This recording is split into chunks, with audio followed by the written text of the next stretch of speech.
Hello, everybody. Welcome.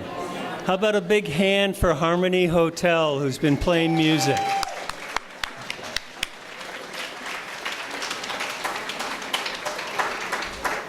They have their tip jar out, and I'm sure they'd appreciate a little love from all of you. But welcome. Welcome, all of you. It's wonderful to see such a full house tonight. I have to refer to my notes. I'm not as good as the storytellers we're going to hear. I have to remember what I'm supposed to say and make sure I say the right things and thank all the right people. So excuse me. I'm told there's many, many new faces here tonight. We sold out again. This is the 5th time in a row. Thank you all.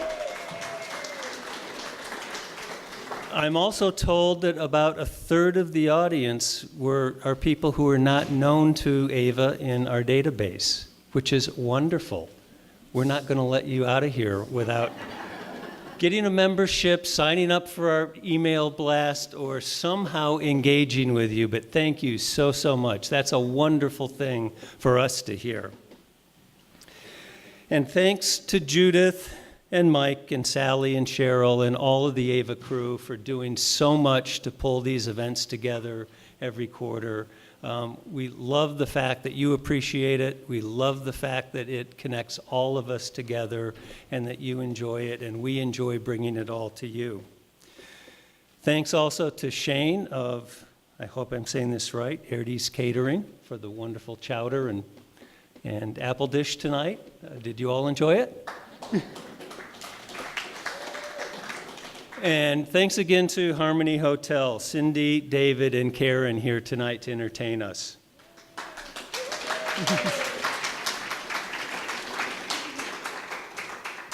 Some of you know this. There are many new faces here tonight, as I have said, but AVA's mission is in essence to bring art makers and art appreciators together. The magic happens in how we do that, and this is one of those magic events. Mudroom is an excellent example of what AVA's mission is, which is to connect the art community. Because storytelling is an art. It's performance art, as we will learn tonight.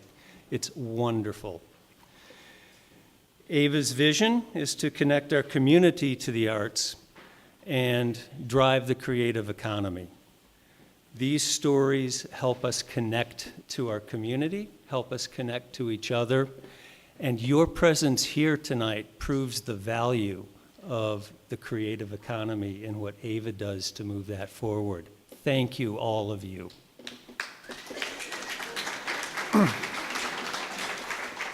I would not be doing my job as executive director, however, if I didn't pitch some of the upcoming attractions here at AVA. So I will unabashedly do some advertising here.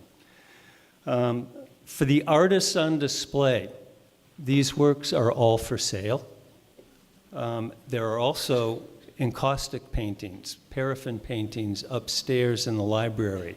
At intermission, please go up and see those. They're beautiful. But that's one of the ways we fulfill our mission, is to put all the artworks that are displayed here on sale. For all the new people who are here tonight, we're offering a 10% discount on membership. So seek out some of our staff and sign up, please, as members. $55 for a single membership, $75 for a family membership. And that gets you discounts on our classes and advance notice about events like Mudroom. Registration is open for our legacy 2D classes, the kind of classes that we've been holding for over 40 years now, the kind of classes that we've been having in this building, the Carter-Kelsey building. Those classes have started already. Some are full, but there are openings still in others. And very exciting for us here at AVA is starting this weekend, starting Saturday, we are offering public workshops in our new Sculptural Studies building. It will launch with stone carving studios, workshops, and be followed, I'm trying to find my notes, Well, I'll wing it. Followed by metalworking, jewelry making, ceramics, and woodworking classes. All will be happening this fall. We're already working on an even more robust schedule for the winter. We're still in the process of fitting out the space with equipment and life safety systems, but we're looking forward to it, and please sign up. Those classes are filling up very, very quickly. Also, our annual meeting is next Tuesday. We will be introducing our new exhibition manager to all of you and to AVA's membership, Mila Pinnegren. We will be electing new officers and new board members, so please plan to attend Tuesday evening from 6 to 7:30. Refreshments will be served. And there will be a raffle tonight. If you have not already signed up, please do so. The raffle bowl is right around the corner here. And we'll be raffling 2 tickets to the December Mudroom. That will happen at intermission. And as I said before, please don't leave here without signing up for something. At least sign up for our bi-monthly newsletter so that you can be aware of what's going on and get advance notice. And please, please sign up to be a storyteller. Everybody has a story to tell, and we'd all love to hear it. Share it with us. So without further ado, let's hear the stories tonight. And what I'm going to do is introduce you to Sally Bacon, who is one of the storytellers and one of the founding organizers of Mudroom, to introduce the first round of stories. Thank you again. Thank you so much for being here tonight.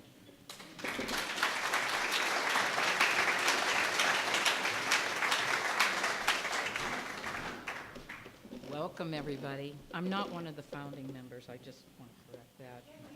Oh. How's this work? Okay, welcome. I'm not one of the founding members. I have to clarify that. So, scary stories. Our first storyteller is Mike Lovell. Mike teaches theater at Colby Sawyer College. He's an enthusiastic, from what I understand here, bicycle racer, but mediocre. Let's see what his story has to say.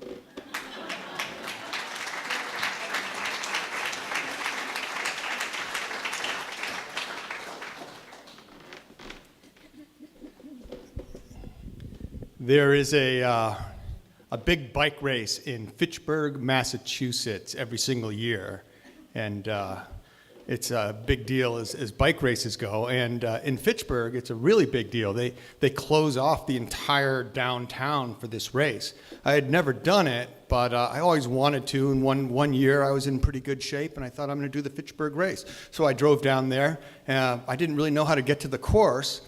So I just drove into Fitchburg, just drove into the center of Fitchburg, and the whole town was closed off. I got to this orange barricade in the road, and this large black man, a town worker in a yellow safety vest, comes up to me and goes, "You can't go this way, you got to go around."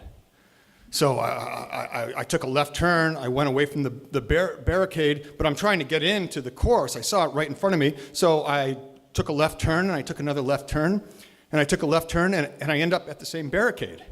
And the same guy comes walking up to me, and he goes, "You can't go this way. You got to go around." And I'm telling him, "But no, I'm trying to get into there. I'm in the race. I got to get into there where everyone is." And he goes, I don't know what to tell you." I'm like, "Well, I'm looking at the road. It's completely closed. There's no traffic on it. There's no one there." And I say, "Well, so if I were to drive around your barricade up onto the sidewalk and go in there, what would happen?" And he goes, "If you drove around my barricade up onto the sidewalk, I probably wouldn't even see you do it." And I'm thinking, "Oh, thanks." So I drive around the barricade, I go up on the sidewalk, and now I'm driving down the main street in Fitchburg. I have the whole road to myself, and I park. And I get out, and I'm going to get my bike together, put my bike kit on. But it's around July 4th. It's 12 noon, and it was the least shady spot in the whole world. It was so hot. I'm thinking, if I could only find some shade. And I'm looking around. There's not a tree anywhere near me. But I'm thinking, I was on the sidewalk, and if I pull back onto the sidewalk and pull right up against the buildings, I'll get a little bit of shade. Like half my car will be in the shade. So I pull my car into the sidewalk, and I'm driving up the sidewalk, then I realize there's a doorway for this business. And if I kind of pull into the doorway, I get a lot more shade on my car. So I pull into the doorway, and I'm thinking, I'm going to be out of here before the town's open. As soon as the race is over, I'm going to be out of here. Not a problem. So park in the doorway, and I get out, and I'm pinning the number on my cycling clothing. And this young woman comes walking down the street, and she goes, "Oh, is everything okay?" And I'm like, yeah, no, it's all good. She goes, "Oh, did you rip your clothes?" I'm like, no. And I'm thinking because I'm pinning it on, but she goes, "It looks ripped." And I'm like, "Well, no, it's a zipper." She goes, "Well, I know how to sew. I can sew it for you." I'm like, "No, it's all right." She goes, "We can go back to my apartment, and I can sew your jersey." And I'm thinking like, "Well, that's so nice of you, but no, I don't need anyone to sew anything." She goes, "We can go back to my apartment anyway. We can just go there." I'm thinking like, this is, wow. Like, women in Massachusetts are so much friendlier than women in New Hampshire. Like, they're really nice. And I'm talking with her, and I'm getting ready, and this guy, the town worker, comes running over, and he runs up to this woman and goes, hey, you, move along. Keep it moving. And I'm thinking, I don't really take my race preparation that seriously. Like, she wasn't really a problem. He goes, "Don't you know what that woman was?" I'm like, "Yeah, she was really nice." He goes, "That woman was a prostitute." He goes, "I didn't want to see you and your little bicycle being wheeled out of here in handcuffs." I'm like, whoa. I had no idea. I'm like, oh my God, really? Like, I can't even believe that. Like, I'm telling him, I'm from Croydon, New Hampshire. We don't have anything like that in Croydon, New Hampshire. So the guy looks at me and goes, "What's your number, Croydon?" And I look at my racing number. It's 667. I tell him. He goes, 667? You need looking out for. I'm going to be looking out for you. So we both laugh. He walks off, and I enter my race. But sure enough, every single time the race comes around the corner with this guy, he starts screaming out, 667, go 667. And he's got such a booming voice, and he's such a big personality that everyone else at the corner starts screaming out, 667, like that's the guy you're supposed to root for. And he starts yelling advice to me. Apparently, he was dissatisfied with the gear I was riding in. He starts yelling, shift, man. And I'm like, I didn't know if he wanted me to shift up or down. I didn't know what he wanted me to do. So I'm going around, but after a while, it starts spreading from the corner to the whole side of the course, and all of a sudden, the entire north side of the town is screaming out every time I come through, 667, 667. And I'm starting to feel a little bit like a fraud, because my goal for this race was merely to finish in the pack. Like that would have, and that was that was a high goal for me. And I'm kind of feeling bad because I'm definitely going to disappoint my fan base here. So I'm thinking, it's 9 laps to go in the race. I have to do it now. I'm not going to win, but I'm thinking I'm going to get to the front of the race, and I'm going to ride up there and at least let these people think for a second that I have a chance of winning. But working your way up through a pack of 70 bicyclists is really hard to do. So I take the more risky but easier option of shooting up the right side. It's called running the gutter. So I'm going to sprint up the gutter right up against the right side of the road and try to get to the front of the pack. And I'm doing it. I'm going as fast as I could. I'm zooming up the right side. And all of a sudden, it's so hot, I think this guy must have just passed out. Some guy just falls over onto me. And he's leaning up against me. He's on me really heavy. And I start hitting him on the hip, saying, hey, man, hey, I'm going as fast as I can on a bike. Normally, if you do that to a bike racer, they wake up and they get off you. But this guy, there was nothing doing. He's just leaning on me like a bag of potatoes.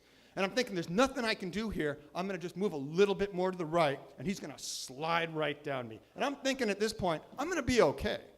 So I move to the right, and he starts sliding down me, and he gets almost to the ground. I'm thinking, I have made it, and just as he hits the ground, his handlebars go into my front wheel.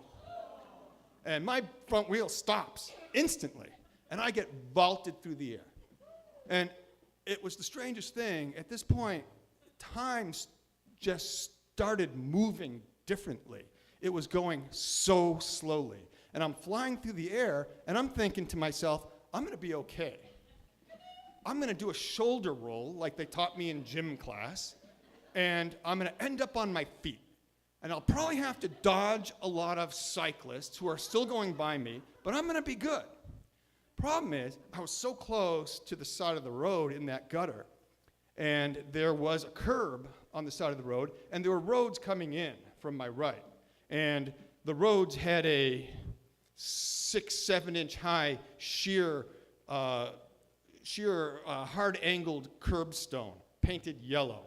And that's exactly where my shoulder hit as I went into the shoulder roll. It was a strange thing. It happened to me so slowly. I felt my shoulder hit the curb. I realized I wasn't rolling, and then I felt the strain in my bones. I felt it in my shoulder, and it increased, and then I felt it break. I felt a release, and I ended up lying on my back on the sidewalk, thinking, all that strain was released. Why does it hurt so bad?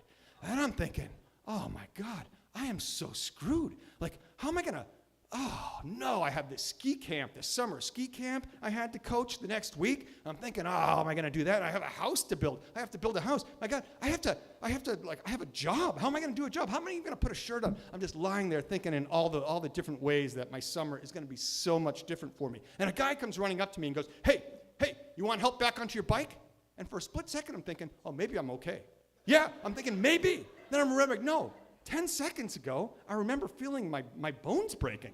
And I just tell the guy, no, I'm just going to lie here and let the pain kind of wash over me and let it dissipate, and I'm going to get up and I'm going to go home. And he goes, okay.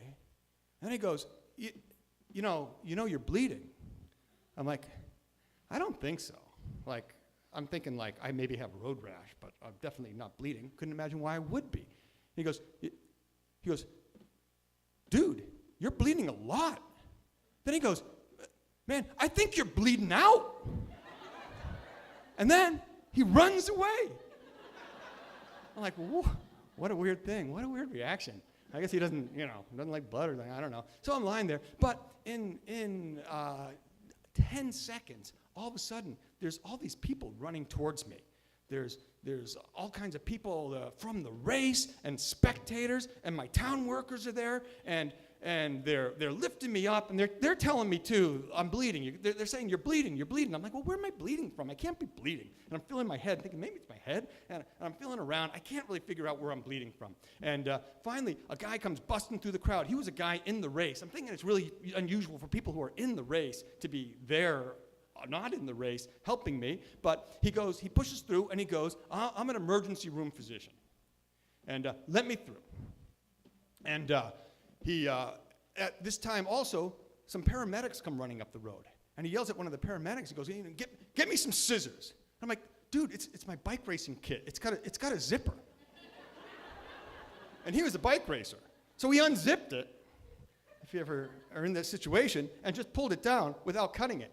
And he goes, oh, you've got an open fracture of the clavicle. And I look at him and I'm like, what?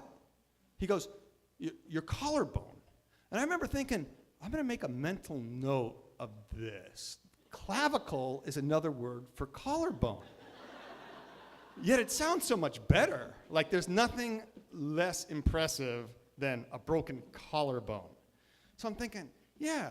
And all of a sudden, an ambulance pulls in. And it goes to the guy who made me fall.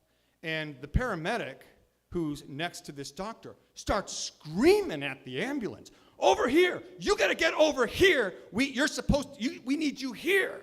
And I'm thinking, this is awesome to have an advocate like this, because it's no good going to the emergency room, but it's worse to be the second person showing up in the emergency room. So I'm thinking, like, okay, this is great. And in nothing flat, they load me into this ambulance. And we start driving. And I know where the hospital is in Fitchburg because I had ridden by it when I warmed up. And I felt us go around the turn, and I felt us go around another turn, and then I knew we passed the hospital. And I said, wait, didn't we just go past the hospital?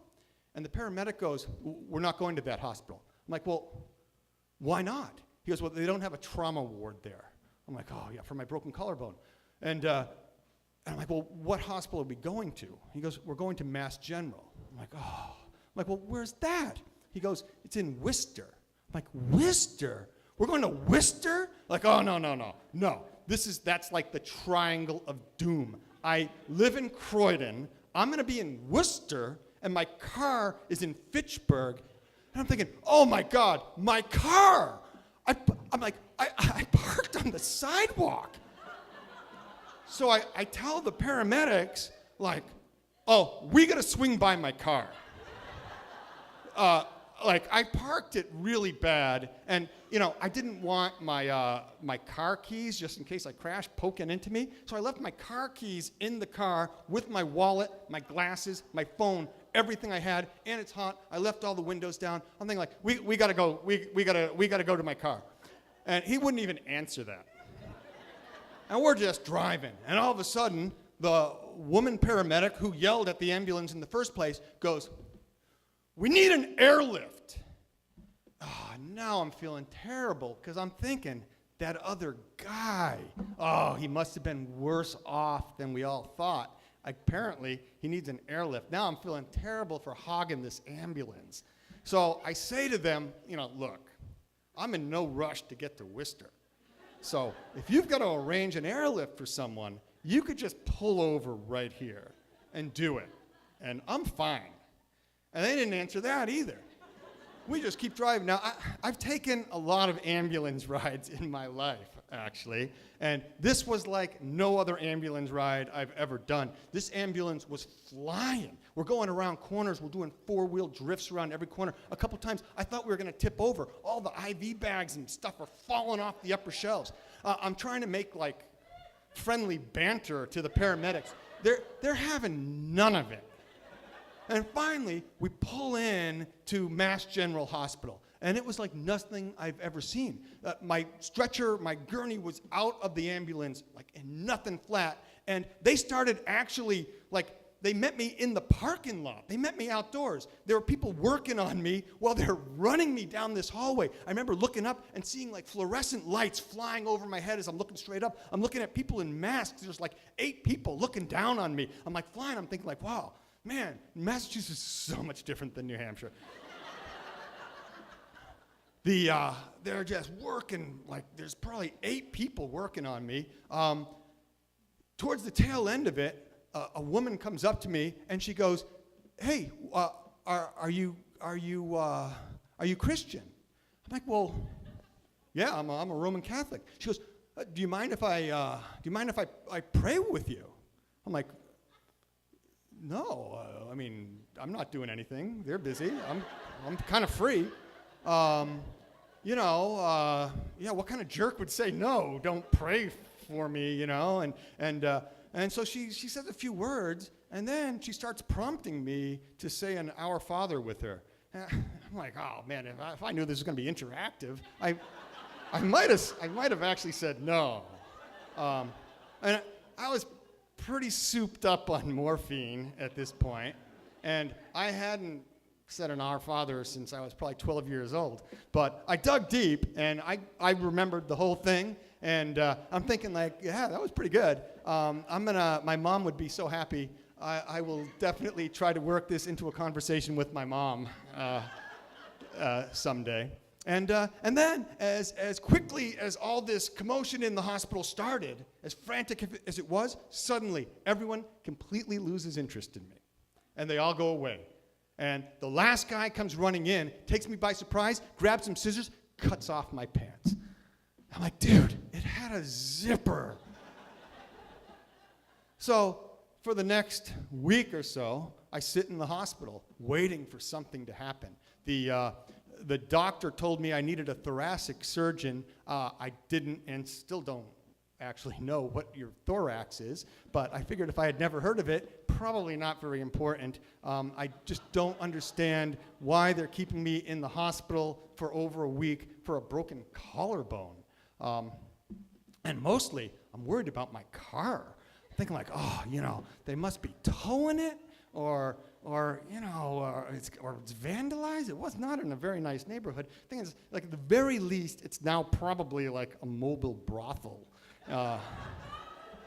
So finally, they let me out of the hospital, and I get on Facebook, and I have dozens of messages from friends, and the messages are crazy. They're like, Mike, man, just reply. Let us know you're alive. I think, like, I've only been offline for like 7 days. It's like, but there's all these messages, and one of my friends goes, I'm really worried about Mike. Has anyone heard from Mike? And he posts this video, this news video from the Fitchburg race, and it's fire trucks hosing down Main Street. And the newscaster's saying that they had to stop the racing for a while and bring in fire trucks, 2 fire trucks, to hose down Main Street. There's so much blood in the course. And I'm thinking, like, wow, that'd be cool. I'm like, actually told my friend, like, yeah, having to have a race, canceled because so much of your blood was on the course, that'd be pretty badass. And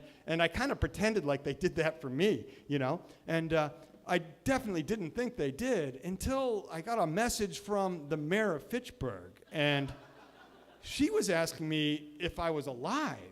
I'm thinking, like, what's going on here? So I called up the surgeon at the hospital, and I'm like, hey, I thought I had a broken collarbone.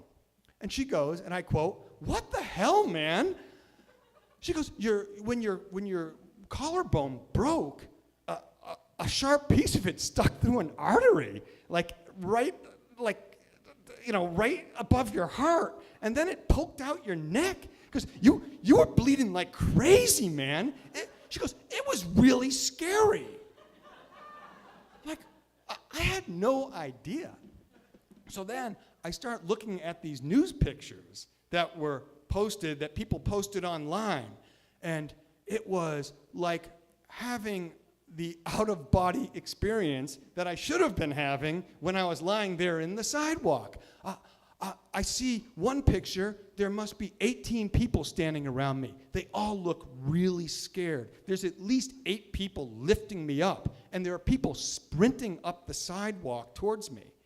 And then I realized that guy who ran away, he was running to get an ambulance. And the airlift was for me. So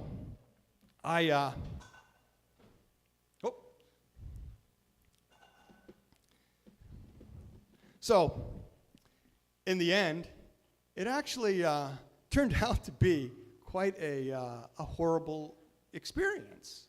But in a lot of ways, it was kind of a really wonderful experience because I was really in need. I actually needed people to save my life, and it was just amazing to me how many people ran towards me and fought their way in to help me, help a complete stranger. So I'm thinking, like, if I knew I was actually bleeding out of my neck from an artery while I lied there, I'm not sure I really would have been that afraid, because I really felt, that I would have thought I was in good hands. And my car, got my uncle to drive out to get my car, and he said 2 things after he got it. He goes, what the hell kind of parking job was that? And then he goes, so I'm messing around in your car, I'm looking for your wallet and your glasses and your phone. And he goes, this big black guy comes up to me and goes, you can't be messing with that car. That's Mike Lovell's car. Thank you.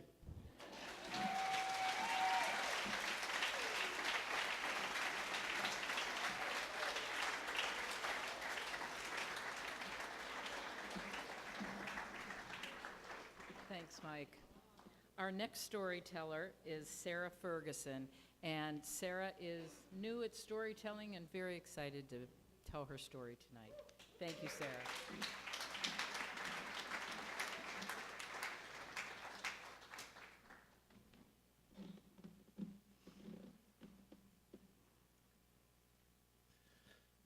I was taught as a child that it is not cool to be afraid of anything. The words that I most clearly remember growing up were, "Get back on the horse."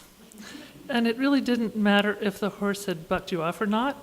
You had to get back on the horse, and whether the horse wanted you on it or not, get back on the horse. Don't be afraid. So during those young years, I was really very frightened of two things, not horses. One of those things was being in a room with quarreling people. And the other thing was air travel. It scared me, just paralytic fear. Well, I tolerated that. I just got on the airplane and went. And one day in the year 1988, I was 3 months pregnant with my first child, which isn't a great time to be going on airlines. And I was in Cape Breton, Nova Scotia. I had driven a friend there from the Boston area who was no longer able to drive, and flew back home from Sydney to Yarmouth, the southern tip of Nova Scotia. And getting up in the air wasn't all that difficult. I sat there and the plane went up. And after about half an hour, this was to be about an hour-long trip, there were clouds building, big clouds. They looked like piles of donuts with frosting and stuff like that. Great big cumulonimbus piling up in every direction, and the plane started to weave among the clouds. I wasn't particularly nervous because I had reached the pinnacle of fear, so all you can do is either die or just sort of sit where you are. And so the pilot came on after a while of this sort of zigzagging around these piles of cloud. The pilot came onto the loudspeaker. It was two pilots, there were about 30 people on that airplane. It's a small craft, a twin engine. And the pilot said, "Don't you worry, we have plenty of fuel for at least 10 more minutes. We'll be just fine." So I thought, well, I can't worry a whole lot more than I'm already worrying. And the plane was bucking a little, and the pilot reminded us that we really ought to keep our seatbelts well fastened. And after another 10 minutes, we started to get, kissing, never mind. Everybody in the airplane got quieter and quieter as time passed, and there was quarreling in the cockpit. There was yelling. There was a fight going on between the captains, the pilots. So the next thing we knew, we went into a dive, almost straight down. It was a very steep angle. And at that point, things in the plane started to fly around. There were the little compartments overhead that were kind of like tuna fish cans in size. I mean, there were just these little spaces. It was a pretty funky aircraft. Flew open, everything was flying all around. But the thing that was most disturbing was that there was something that kept whacking me in the head, and that was one of the many life preservers that were flying around in the cabin. That I thought, well, it's a little early to be talking about a water landing, don't you think? And so this went on for several minutes, this dive with this screaming air going by. And then all of a sudden, there was some green grass just out the window, at which point the plane went sweeping to the side and up again. So I thought we'd be out of gas by then. Well, we went back up into the maelstrom. It was just the awful ruckus. the things flying around. Nobody was saying anything. The people were not screaming. The aircraft was. And this stuff flying and screaming, the metal sounds of metal screaming and stuff flying around, and the pilots like issuing what sounded like contradictory instructions. This way, no, that way. Although actually in Canada it's, no, that way. No, this way. I talk, no, I do. Okay. So after a while, we went into a dive again, and we were headed what seemed like straight down, and at some point, before we got to the land, one of the engines died. The plane tipped a little, and one side went quiet. And so we kept going, and right there was the runway. We landed very hard, bounced very high, and did that a couple of times, at which point the other engine died. And so the airplane went very quietly. It was really interesting. It was one of the quietest landings I've ever been in. Quietly along the runway to the end, at which point it rolled off the runway onto the grass and sort of tipped forward. And one of the pilots, the voice with which I was by then quite familiar, said, "Thank you for flying Air Canada."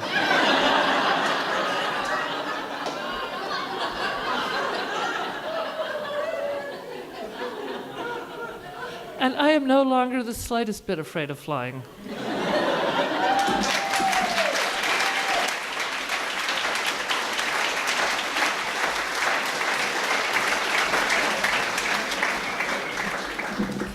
Our next storyteller is Kevin Gallagher. He's a psychotherapist by day and storyteller by night. Kevin?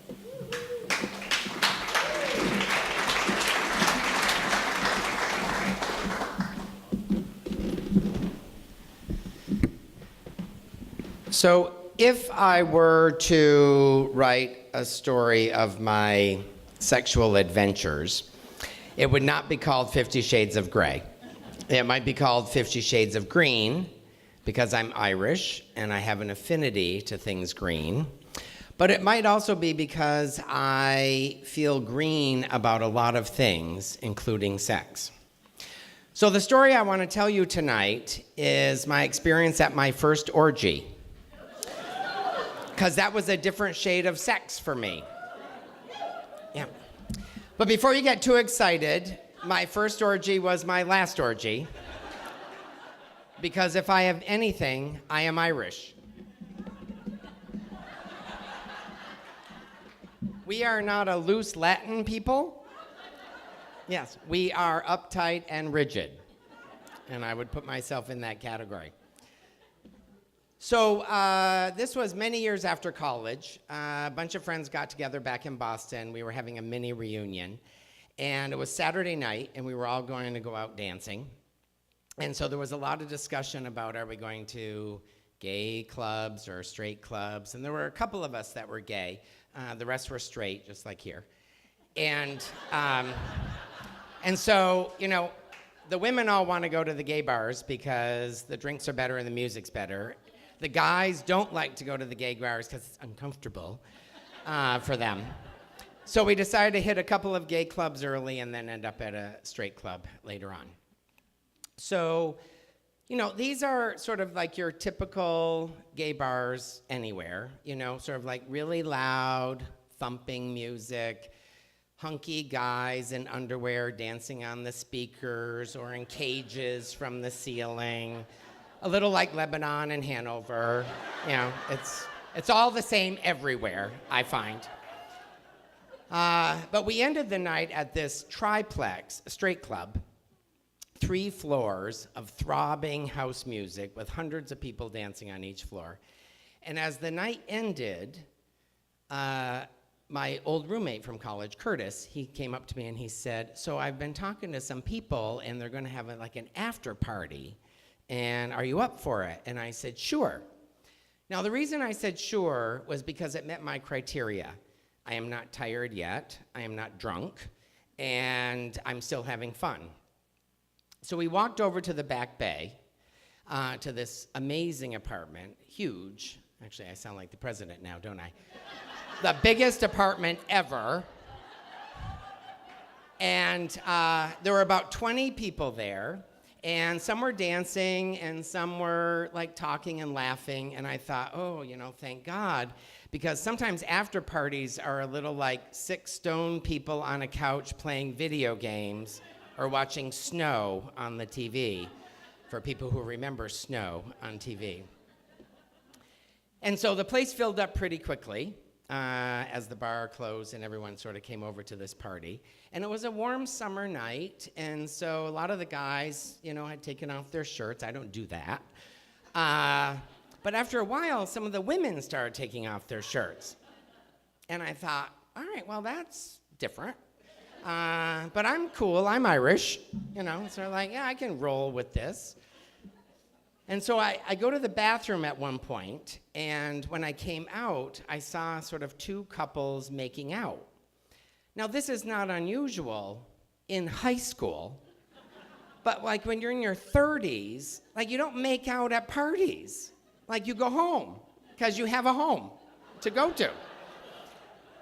And so then I noticed these little make-out couples sort of kind of gravitating toward each other and forming make-out clusters all over the room. And then the clothes started coming off. Well, so I panicked. I was scared, as usual.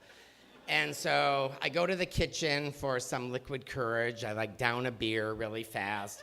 I walk back into the living room. There's more flesh than cotton now. And this guy comes up to me, actually cute. And he said, oh, so you're gonna join in? And I said, oh, totally. Like, this is like so awesome. I'm just waiting for the bathroom. Yeah. So I go in the bathroom and I'm pacing around thinking sort of like, oh my God, like I don't have any breath mints. I want to floss because I have crooked teeth. It's sort of like I would have worn different underwear if this was my evening. And I got myself so freaked out that I just snuck out of the bathroom, snuck out of the apartment, walked about 3 miles to a friend's, and crashed at her place.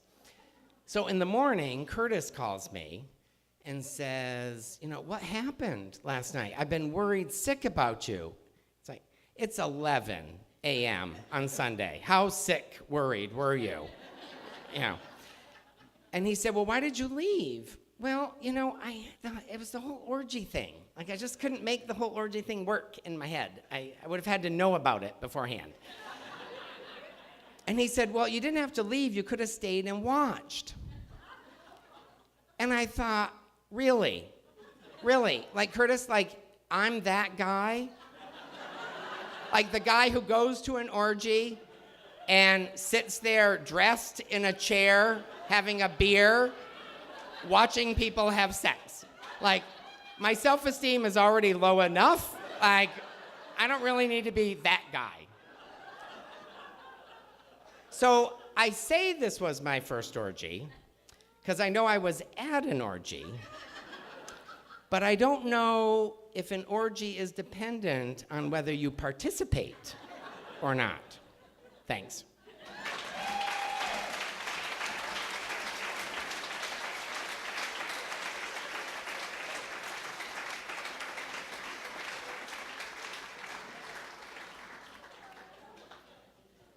Okay. Thank you all. Thank you to our storytellers. We're going to have a brief intermission, go get some more refreshments, visit the library upstairs and see the encaustic paintings, and we'll get back together in about 15 minutes. Well,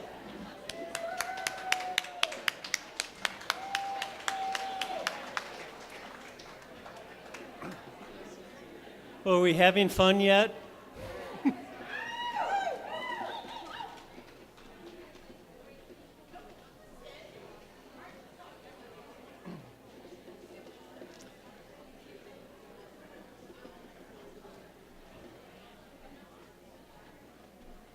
We'll give everybody a minute to find their seat. We'll get started again.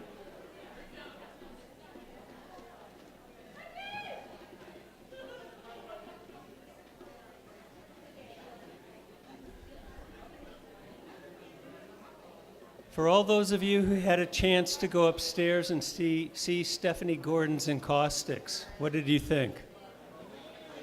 Do you know that Stephanie Gordon is an art teacher at Hanover High School? Do you know what encaustics are? It's painting with paraffin.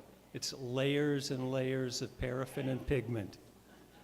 And it's wonderful stuff. And Stephanie is teaching a class in encaustics in our new Sculptural Studies building, a 2-day class workshop in the end of September, the 23rd and the 24th, and again the end of October on the 28th and the 29th. So that's one housekeeping item I have to attend to before we start up again. The other is raffling off tickets to the next Mudroom, December 14th, I think it is. We have 2 tickets. We're going to pick 2 winners. I will ask someone from the audience to come up and This is totally fair and objective, you know, no fingers in the pot here. So Tina, can you come up and pick the first one? I pick my own, I'm going to put it back. We'll mix them up. I can't pick my own.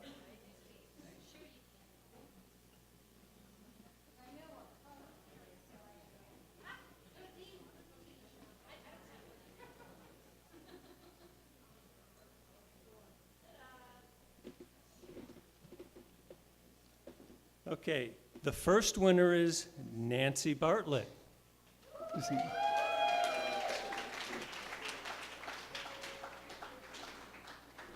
And we'll have one more winner, and Helen, can I ask you to pick?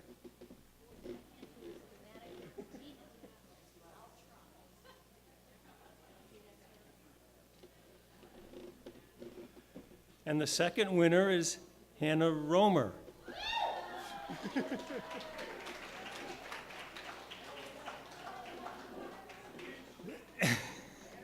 Thank you very much, and without further ado, I'm going to ask Mike to come up and introduce our second half speakers. Thank you.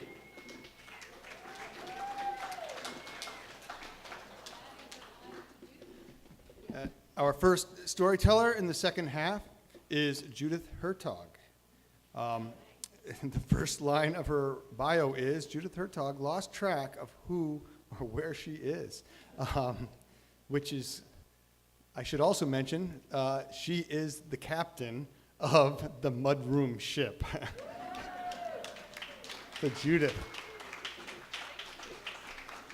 And one thing I want to add, as the captain, that we want your story submissions, and that the next event in December, the theme is going to be guilty pleasure. So if you have a good story about a guilty pleasure, please let us know. And also, you should organize storytelling evenings at home and get your friends together, tell stories, and then bring the best stories here to the Mudroom. Okay, and I'll tell my story. So, as a child growing up in Amsterdam, I knew that I did not want my life to be held back by fear. I wanted to live boldly, fearlessly. I wanted to be an explorer and an adventurer, like Marco Polo or like Amelia Earhart. And in middle school, I learned about this adventuress, this Belgian adventuress called Alexandra David Neal, who in 1923 was the first European woman to make it to Lhasa, Tibet, which at that time was closed off to Europeans, and she walked in disguise from southern China to Lhasa. And that's what I wanted to do with my life. I wanted to be an adventurer. Now, I was 29 years old. I was in Indiana graduating with a master's degree in teaching English as a second language. And I knew I was running out of time. I was almost turning 30. When you settle down and life gets boring, I knew this was the time. This was my chance to prove that I could be an adventurous and that I could live fearlessly. And my plan was to go to Lhasa, Tibet, and live there as an English teacher. Now, that was not easy to do, because as you may know, Tibet is occupied by communist China, which most Tibetans are not happy with. So there is a lot of unrest in Tibet, a lot of sabotaging of the government, a lot of riots and protests. In '89, 10 years before this happened, there was a big protest in Lhasa. Of course, again, in 2008, later, there were other big riots in Lhasa. So the authorities there keep a close eye on what's going on and who goes into Tibet, and they do not encourage foreigners to travel there freely or to live there freely. So they did not hire any foreign English teachers in Lhasa. But I got very lucky. I had a friend who was a student, a PhD student in Tibetan at the university where I studied, and she connected me with a Tibetan businessman who who invited me to come to Lhasa and teach in his English school in return for room and board. So I jumped at the occasion, and I agreed to come. Now, and he told me to fly to Chengdu in China, and then he would arrange a travel permit for me there to enter Tibet. And before I left, my friend, the PhD student, told me to be super careful in Tibet and to assume that everything and everybody is constantly being watched, that there are cameras everywhere, spies everywhere, that anything you write, any email you send, any letter you send, any conversation you have is being monitored by the government. To always keep that in mind. So I flew to Chengdu and waited for Tsering he organized a fake travel permit for me. And I flew to Lhasa, from Chengdu to Lhasa, and I was ready to deal with all kind of scary situations. I was ready to deal with standing up to robbers, getting lost on a frozen mountain, combating evil sorcerers, all the kind of things that Alexandra David Neal described in her books. I wasn't ready for the kind of scary situation associated with paranoia and not knowing who you can trust and who you cannot trust. So I arrived in Lhasa and I met Tsering, who picked me up in his big, black, shiny new car. And I realized I didn't know what I was getting into. And I realized I didn't even know why he had invited me to come. Was he some kind of government official who tried to suck me into some kind of nefarious communist plan? Or was he some criminal mastermind? I didn't really know what I was getting into. And it turned out he was kind of a big shot in Lhasa. He had a big house. We drove to his house, and he lived in this new neighborhood just outside the center of Lhasa.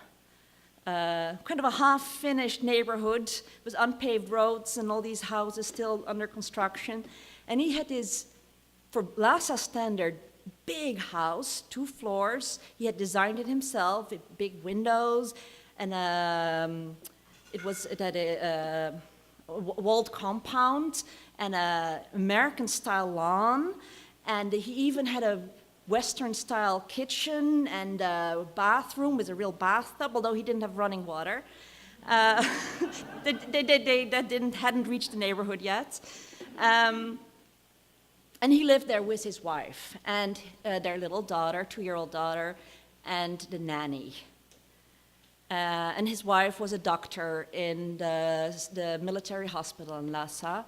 Now, his wife didn't speak any English. She only spoke Chinese and Tibetan, and I spoke a little bit of Chinese. I could minimally communicate with her.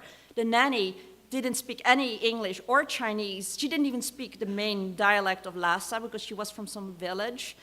But I understood, okay, I was all right at their house. I was staying at the guest room, and I kind of was somewhat reassured that he was this big shot in Lhasa because probably he knew what he was doing and knew how to take care of me, and I wouldn't get arrested because he probably had connections, I hoped. And a few days after I arrived, I started teaching in his language school, his English school. But before I went to teach, Tsering told me to be very careful in the classroom and not to reveal to any of the students that I was staying at his house, which was illegal, and not to talk about anything political in the classroom, to be very careful. Sorry.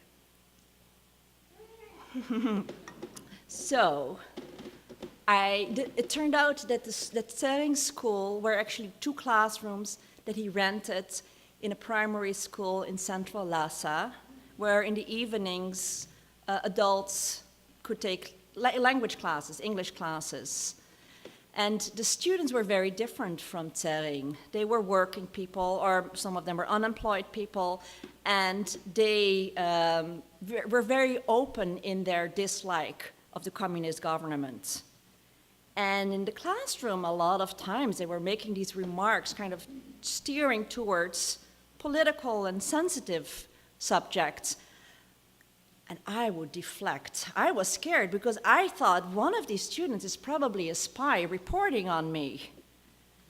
And in the breaks, students would all come up to me and befriend me, and they wanted to know everything about me. And I was careful because I didn't know which of those students were the spies and what they were trying to find out. And over time, some students started hinting to me that they didn't really trust Tsering because he was a bit too successful in Lhasa, so he probably had he was a little bit too cozy with the authorities. And then I started distrusting Tsering. I didn't know, and I didn't know anymore who to believe, who to trust. And the students would ask me about trying to find out where I was staying, why I had come to Lhasa. Some students asked me what I thought about the Dalai Lama, which is taboo. You do not speak about the Dalai Lama and the Tibetan government in exile in Lhasa. But of course, all these people support the Dalai Lama. So I tried to say nothing. I didn't say that I even had pictures of the Dalai Lama with me because that was forbidden. That was a mistake. I shouldn't have brought those. And there was this one student who just clung to me, this young woman. And she wanted to be my best friend, and she wanted to know everything about me, and she wanted to walk me home at the end of class. And I would do everything to get rid of her because I figured she is the spy. And one night, I couldn't get rid of her, and she followed me. And I didn't know where to go. I couldn't go back to Tsering's house. And I remember there was a hotel on the other side of the city. So I walked to the hotel with her, and I pretended that that's where I was staying. And she left me in the courtyard of the hotel. And I waited there for half an hour to make sure she was really gone. And then I snuck out, worried that she was maybe hiding somewhere to follow me and make sure that I was really staying at the hotel.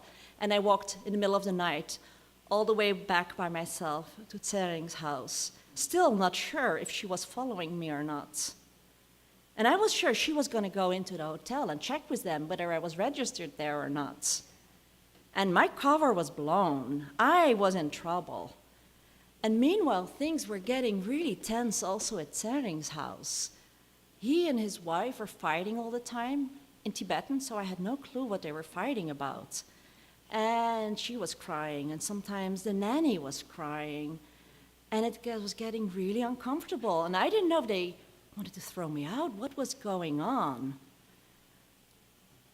And finally, Tsering told me the problem.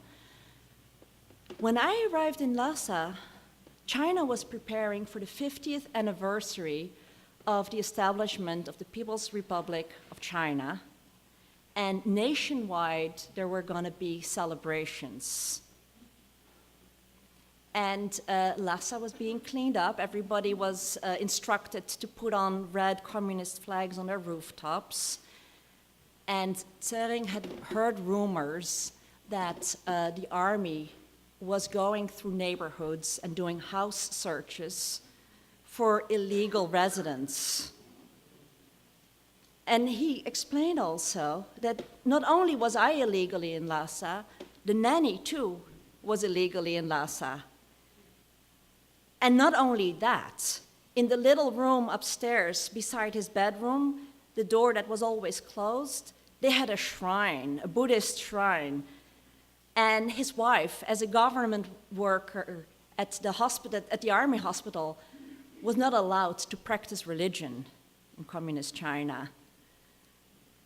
And he was very stressed out. And I wondered if I should tell him about being followed by this student. And I decided not to worry him anymore. So I kept so quiet about that. But this was a very, very tense time. And then on the day, the night before the 50th anniversary, it happened. At 2 a.m., I woke up from big noises outside. And as I opened my eyes, I saw these lights outside. And the dogs were barking, and I knew what was going on. The army had entered our neighborhood, and they were setting off flares so the soldiers could see what was going on as they were going through the alleys and entering houses to look for illegal residents. And I was panicked. What could I do before they came? There was nowhere to hide. And I forgot to mention that I actually had also been planning to write about my adventures in Lhasa, and I had my little laptop with me. So the first thing I did, I took out my laptop and I started deleting all the files I had with incriminating information, files in which I had been keeping notes on stuff people had said, names of people I had talked to. I started deleting everything. I decided, I had my pictures of the Dalai Lama still with me. I decided to hide them in a pillow. I packed my bag, I made my bed, and I had nowhere to hide. There was no closet in the room. There was no room under the bed. The only place I could think of was the bathtub. So I put my backpack in the bathtub, and I sat down with my backpack, and I closed the curtain, and I'm waiting while the noise is still going on outside. And I'm thinking, what's going to happen? So the soldiers are going to come in. They're going to drag me out. They're going to drag the nanny out, and probably also Tsering and his wife. They're going to throw us in a truck with all these other people they have arrested. They're going to bring us to a prison or a prison camp. They're probably going to interrogate me and try to get all this information out of me, maybe torture, I don't know. What story can I tell? Do I tell them I got lost and I ended up at his house and he let me stay? No, they're not going to believe that. And I'm trying to come up with some explanation of, I can't think of anything. And then the Dutch, I'm Dutch, so is the Dutch government going to find out that I'm arrested? Are they going to negotiate for my release? Or am I going to spend the rest of my life in a prison camp? And as all these worries go through my mind, I kind of doze off. And an hour later, I wake up, and it's quiet. And I decide to go back to bed.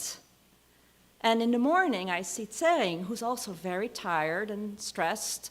And he says he doesn't know either what happened. He also woke up at night and didn't know what was going on. So this is the day of the 50th anniversary, which is kind of a glum, subdued day in Lhasa because most people are not that happy with the communist government.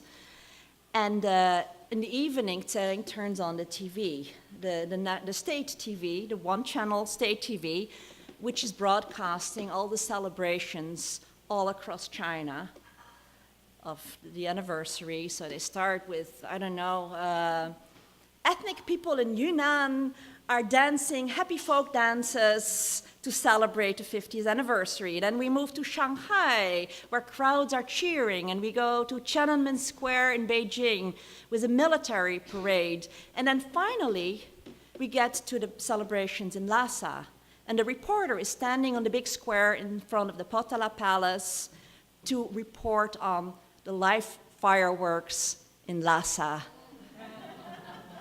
And as the live fireworks go on, we look out, and the sky is pitch dark. And it turns out that who was really afraid was the Communist Party, so afraid that the celebrations would be upset by protesters or sabotage that they decided to film the live fireworks one night early. Thank you.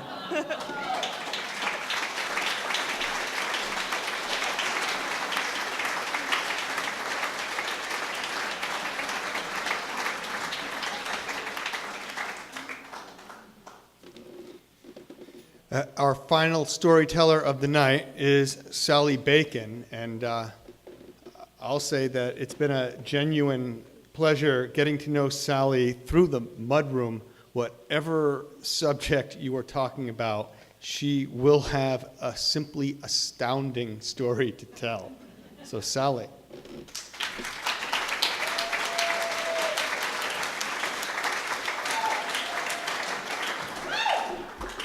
Mike, you kind of put me on the spot there, so astounding story.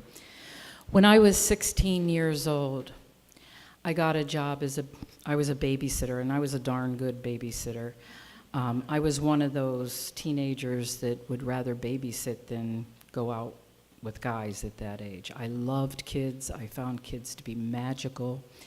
And so I got this babysitting job near my high school, and the people lived on a dirt road.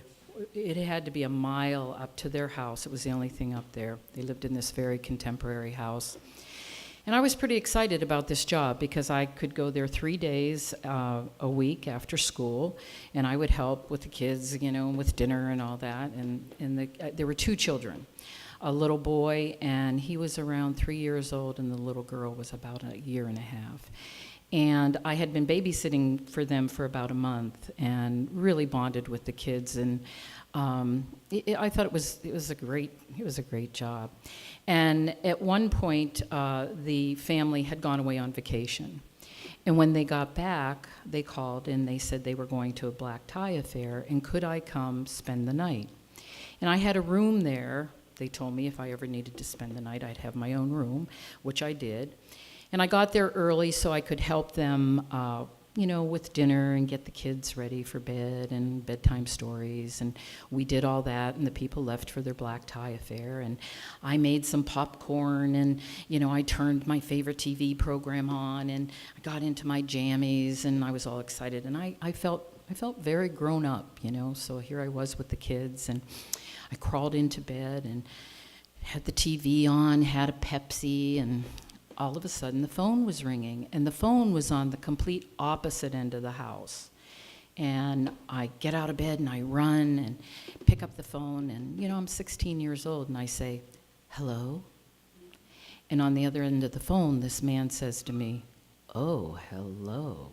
Is this Shanahan's babysitter?" And I slam the phone down, right?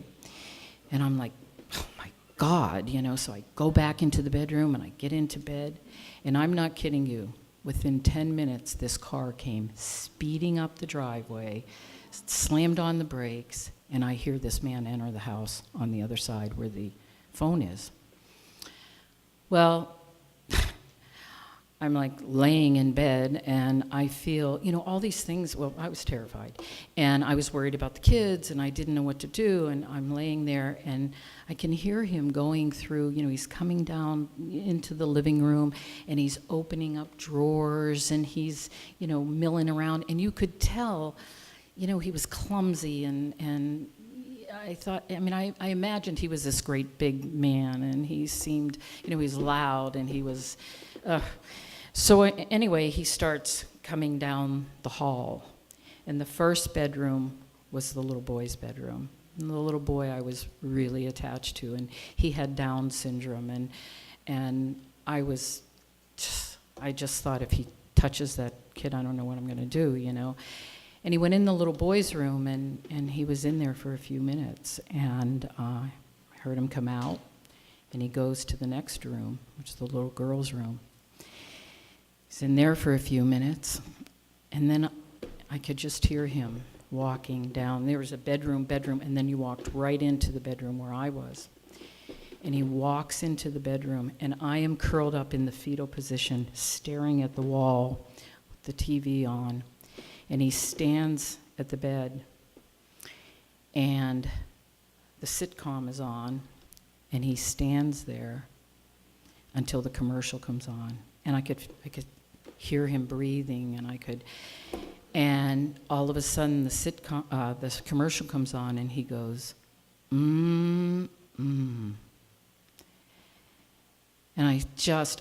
I couldn't even move my finger. I mean, I was just, I was trying to disappear, I'm sure, and I'm staring at the wall, and the sitcom comes on again, and he's standing there at the bed, and he's above me, and the sitcom goes on, commercial comes on, and he goes, Well, you know, I'm now, bless me, Father, for I have sinned, you know. And I mean, I was sure I was going to be raped and murdered. There was no question in my mind. And the man stood there, and the sitcom came back on, and he went,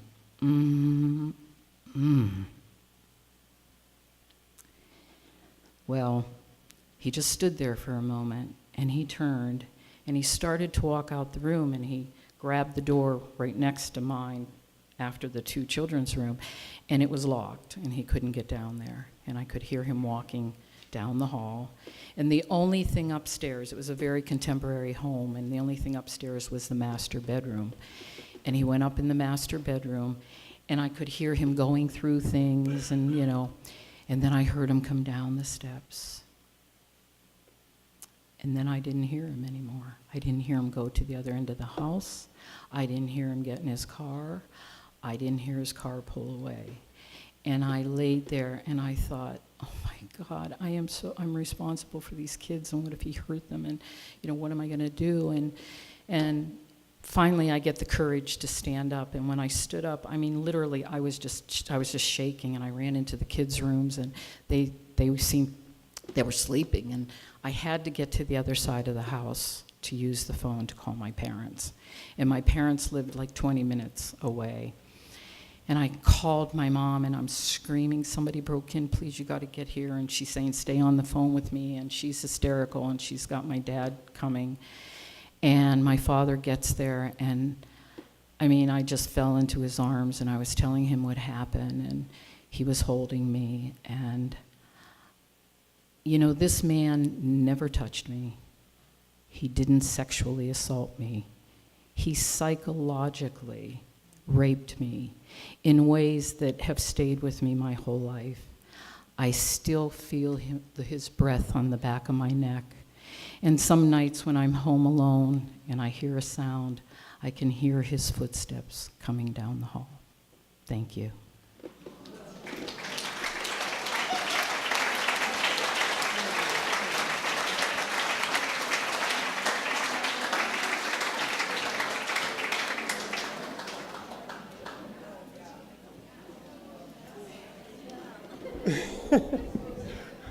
Well, after that, I don't know what we can say.